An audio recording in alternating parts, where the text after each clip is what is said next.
Welcome our friends from the media for joining us today for this press announcement. I'm joined with a great group of folks here today, including Senator Peter Welch from Vermont, J.D. Vance from Ohio, Representative Lance Goodens from Texas, and Representative Jeff Van Drew, we assume, is on his way over.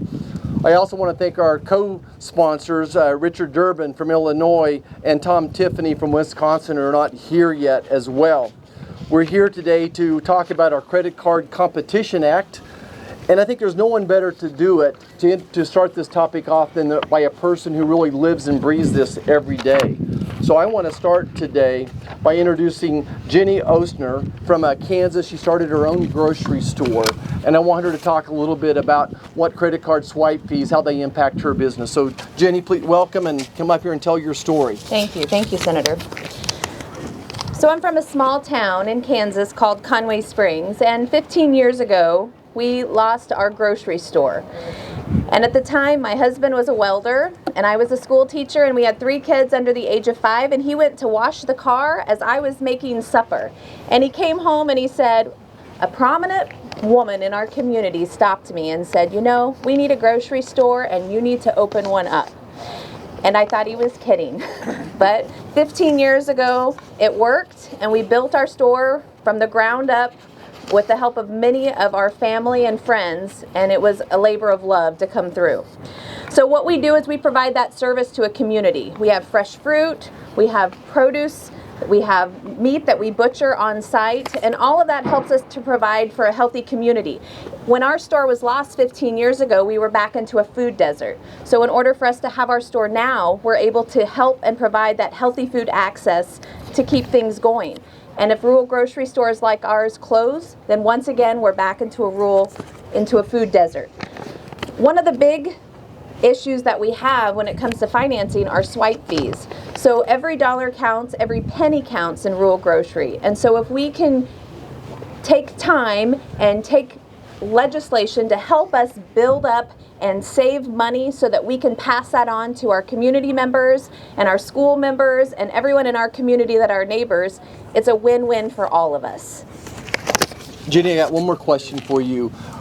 When I first learning about this issue, I found out that swipe fees weren't just a little part of your cost. You have labor cost. Where do swipe fees fit in context to utility fees and in context to labor fees? Top 2 to 3. Okay. Yes. Thank you so much. You know, all across America, especially in rural America and the inner city, we're losing grocery stores, we're losing pharmacies, we're losing hardware stores. And part of it is just the cost of doing business. They're closing because they're not profitable, and certainly credit card swipe fees are part of the reasons that they're not profitable. Senator Peter Welch from Vermont and I have many things in common, but certainly one of them is our love for rural America.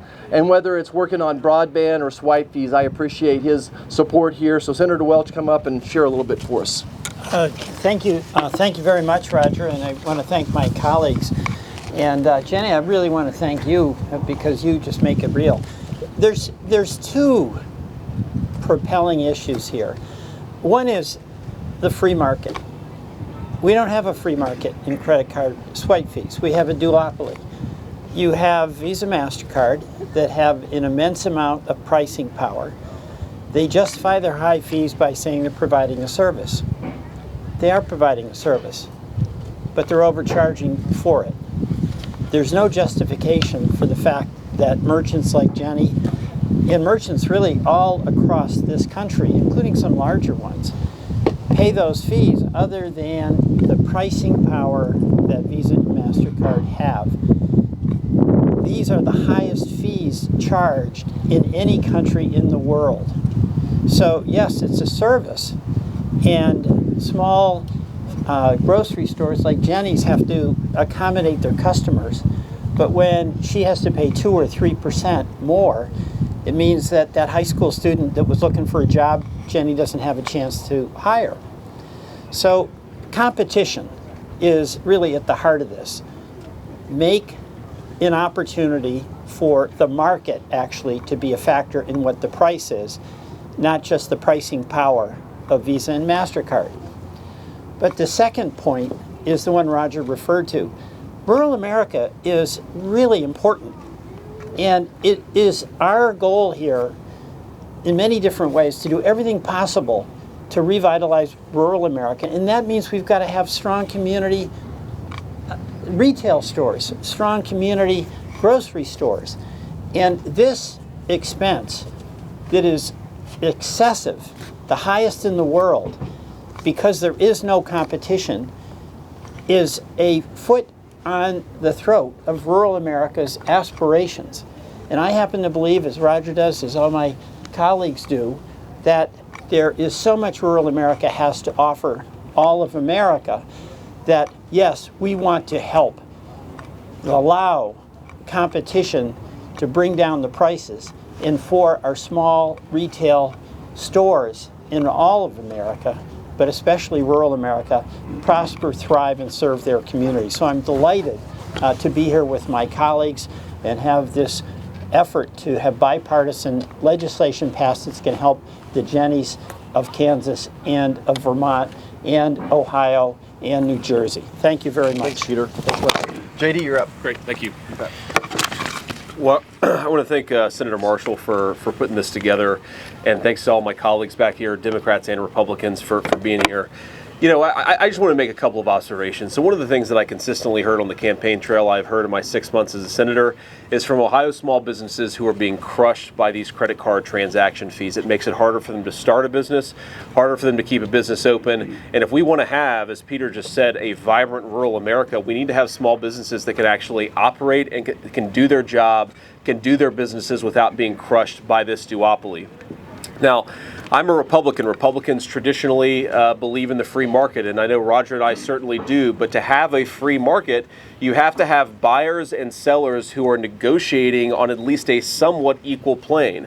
When I talk to Ohio businesses who say they're getting crushed by by credit card transaction fees, you know what they'll tell me is, well, they're just way too much. And then I'll say, well, why don't you go to somebody else? And they'll say, well, there is nobody else because we don't have a competitive market, which makes it harder for these guys to do their thing. We want competition because we want to enhance the operation of the free market in this industry. I think it'll be good for consumers. It'll be good for our small businesses. It'll be good for our communities from big cities to rural areas. And let me make just one final political point. You know, Roger and I are aligned on a lot of things. You know, one in particular is I'm a very strong advocate of the Second Amendment. I know Peter might disagree with some of my views about gun regulation, and that's fine because the American people elect us in this body to settle disputes about gun regulation and about social policy. We argue amongst ourselves because that's the job the American people elected us to do. The American people did not elect Visa or any other major corporation to make social policy.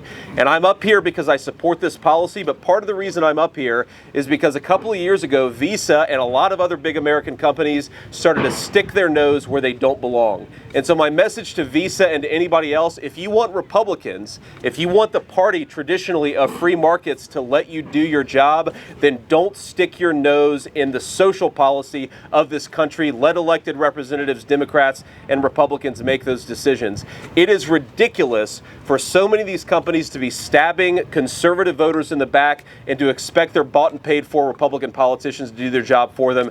That era is over in this city. Thank you. Thanks. All right. Lance, you're up. Thank you. You bet. You bet. Thank you all, and thank you, senators, for those great words. I am so excited to be on board with this because of what it will do for small businesses across my district and across America. And you know, I'm also already frustrated. Just in the last 24 hours, I've seen so much misinformation come out against this bill. You've heard why this bill is good, but let me tell you what to expect in the coming months. The bankers have gotten in bed with Visa and MasterCard, and they are spewing misinformation. And what these big bank organizations that are led by the big national banks here, they have taken over the state associations. The Texas Bankers Association, for example, does the bidding of these large corporate banks. And they've convinced community banks that they're going to be harmed by this legislation. That's just not true.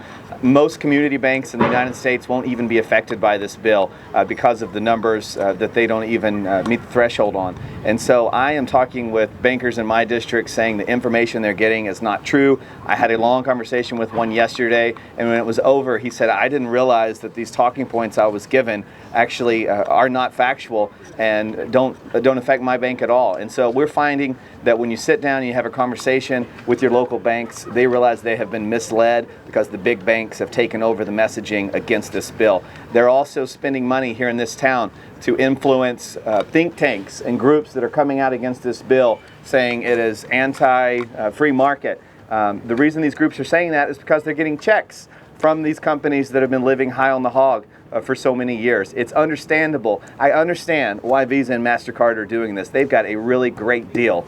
They don't have to negotiate. They can raise rates, and when inflationary times kick in, they actually make more money because the credit card fees are a percentage of the total purchase. So when you go to a grocery store and your grocery bill is so much higher, the amount that these credit card companies are getting is much higher. So they're loving this, and they are going to fight tooth and nail, including doing things like going to groups that I respect in this town, writing a check and saying, please come out against this legislation. So please be skeptical. The corporate backings of think tanks in this town are very common when something controversial comes along. And I'm encouraging the community banks across my district, across the state of Texas, across the United States, to be very skeptical when their local state banking association gives them talking points, because they're not accurate. And I'm looking forward to working with my colleagues from both sides of the aisle to get this passed and bring relief to Americans across this great land. And thank you all for your support on this bill. Thank you. Great. Thanks, Jeff. Thank you. I want to thank Senator Marshall for helping us with this and putting this all together and being the lead, and everybody.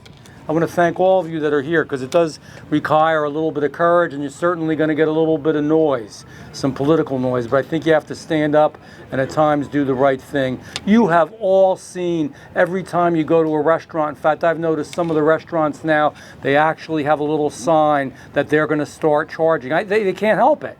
They're spending so much on food, on labor, they're going to start charging these fees. So it hurts the consumer, and it hurts the restaurant, it hurts the business. It hurts the business and the consumer. And you know, Americans are suffering, for real. There's a lot going on. And from small town business owner to the companies that supply and employ millions of Americans, everyone is reeling in one way or the other from the state of our economy. And amid these economic struggles lies an invisible charge that is burdening every business and every consumer across this nation: credit card swipe fees. It's not fair, it's not competitive, it's not American. They are silent, but they're significant. And despite the clear issues swipe fees impose on small businesses and consumers, falsehoods and myths continue to get pushed by major credit card companies to scare people so they can continue this burdensome and unfair practice. And that's what it is, burdensome and unfair. One such claim is that it will threaten consumers' credit card security. Don't believe it. The truth matters. The truth always matters. And let's hear the truth. The Credit Card Competition Act bolsters, not diminishes, but bolsters consumers' credit card security and our national security.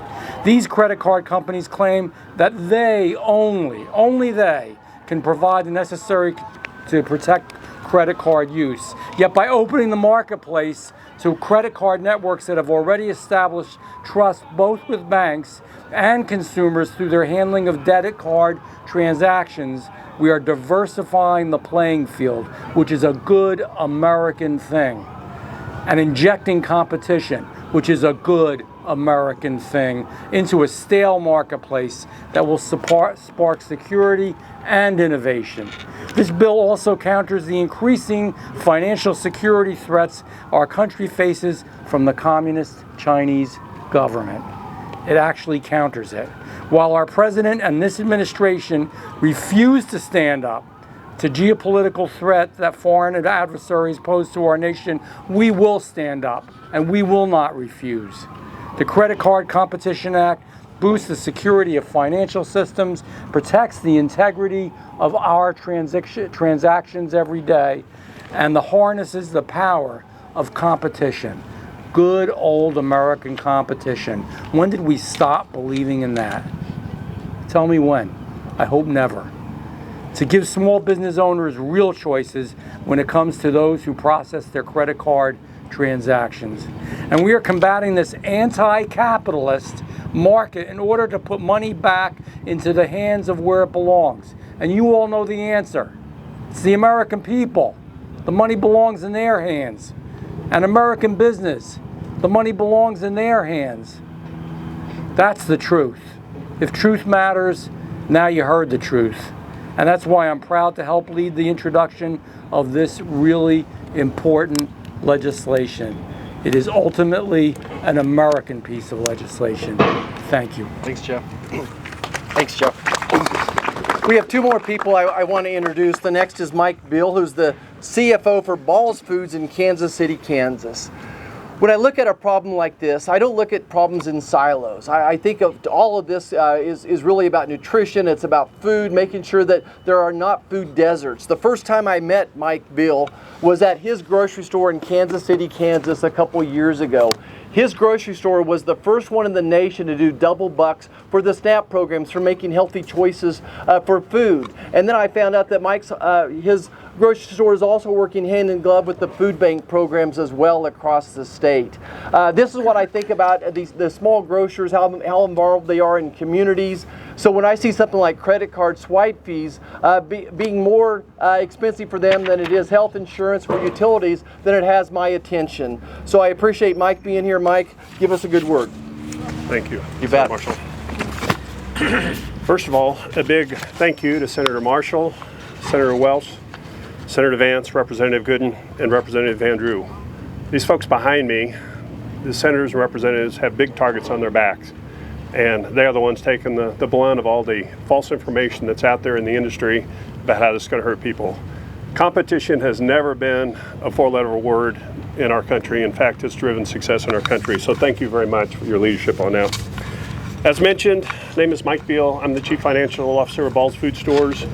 We are a third-generation, family-owned local grocery company, and I'm proud to say that we're celebrating our 100th year in business this year, something that is not that easy to do in our very competitive industry and in these very challenging economic times. We operate 25 stores in Kansas and Missouri, mostly in the Kansas City metro area under 4 brands by the names of Price Chopper, Hen House Markets, Sunfresh, and Payless Discount Foods. We also own a pie company called Tippins Gourmet Pies that every time we enter national pie contests, we walk away with more blue ribbons than any other pie company out there. That's just a little plug for our excellent pies. Kansas flour. Yeah, and we have approximately 3,000 teammates that are dependent on our success for their living and the benefit of their families. At Ball Foods, we try to keep every cost as low as possible so that we can always be very competitive with the prices in our stores. That means we negotiate every single day for every single penny, for all the products and inventory that we buy, for the supplies and the services that we get from third parties, with our landlords, with our banks, everything that we do to keep costs at a minimum. But there's one place that we can't negotiate, and that's with the credit card companies. The big card networks like Visa and MasterCard centrally price fix the swipe fees charged by the banks that issue their credit cards, and then the banks pass those fees on to us, which we can do nothing about. It's take it or leave it. Visa and MasterCard also block transactions on their cards from being processed over other networks that could do possibly a better job with lower fees and better security.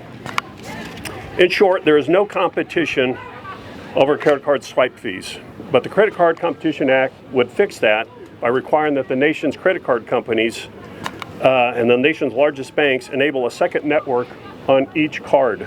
That would force credit card networks to compete over fees, security, and service, and is expected to save businesses and expected to save consumers over $11 billion a year.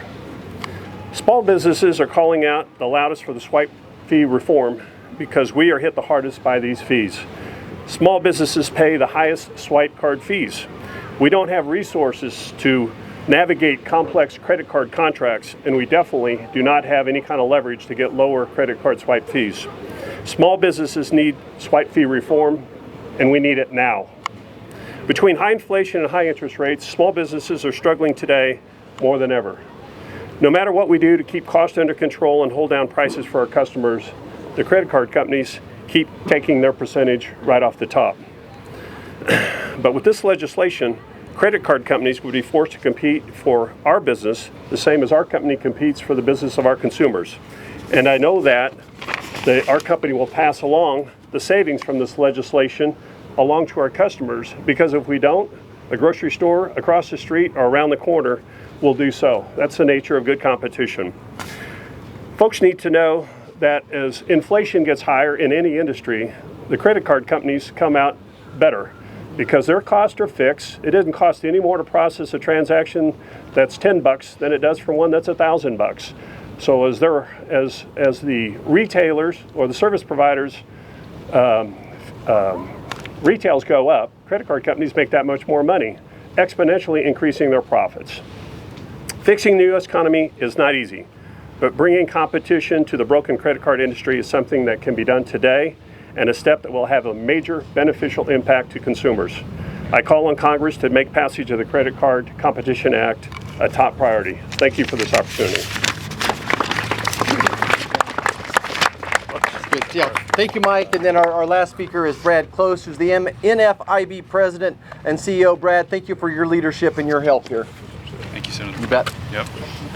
Well, thank you. I'm here on behalf of NFIB, the National Federation of Independent Business.